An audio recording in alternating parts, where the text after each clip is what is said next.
अस्सलाम वालेकुम viewers, I am Hina Mahjabeen. I hope you all will be fine. आज मैं आपके साथ शेयर करने वाली हूँ MGT 101 फाइनेंशियल अकाउंटिंग का क्विज़ नंबर 2 का सोल्यूशन। बट क्विज़ शेयर करने से पहले अगर आप मेरे चैनल पर न्यू हैं दैन प्लीज़ मेरे चैनल को सब्सक्राइब कर दें और बेल आइकन को क्लिक करना मत भूलिएगा ताकि अपकमिंग लेक्चर डिफरेंट असाइनमेंट के आइडिया सोल्यूशन के नोटिफिकेशंस आप तक पहुँच जाए। लाइक भी कीजिएगा, शेयर भी कीजिएगा। ओके जी, let's start from question number 1। सारे क्वेश्चन तकरीबन आपके हैंडआउट्स में अवेलेबल हैं जो न्यू है। Okay, question number 1 is all of the following are contra accounts except. सारे कॉन्ट्रा अकाउंट्स है, किसके बगैर जो है ड्राइंग का है वो कॉन्ट्रा पॉजिटिव नहीं है और कॉन्ट्रा अकाउंट नहीं है। नेक्स्ट आ जाए क्वेश्चन नंबर 2 पर। Arranging a concert for the promotion of a product is considered as which of the following expense.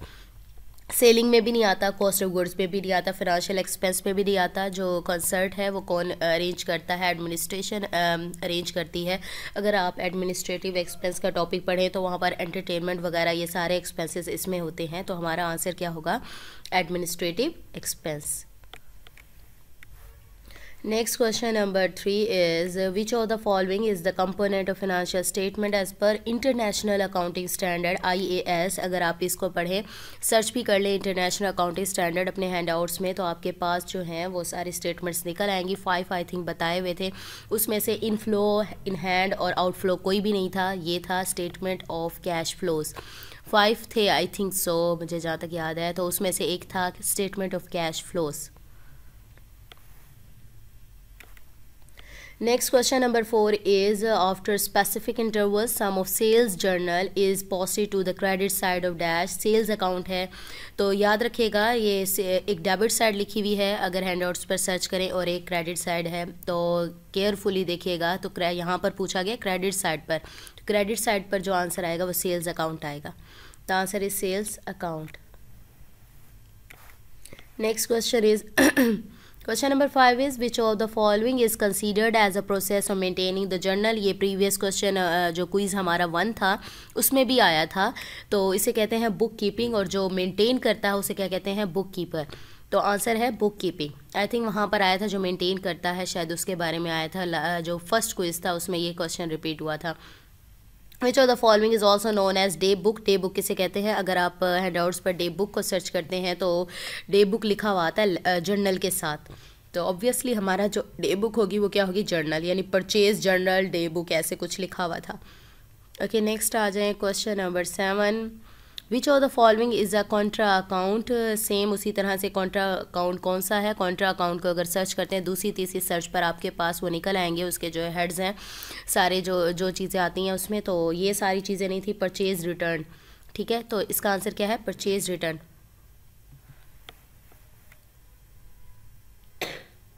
Next question number 8 is sales minus cost of goods sold equal होते हैं। अच्छा, मुझे इसके बारे में confirm नहीं है। इसमें नेट प्रॉफिट, करंट एसेट्स तो आ नहीं सकते, ऑपरेटिंग प्रॉफिट भी नहीं आ सकता। नेट प्रॉफिट ये ग्रॉस प्रॉफिट में से आएगा, लेकिन मैं सर्च कर रही थी तो जो मुझे मिला ना वो था ग्रॉस प्रॉफिट।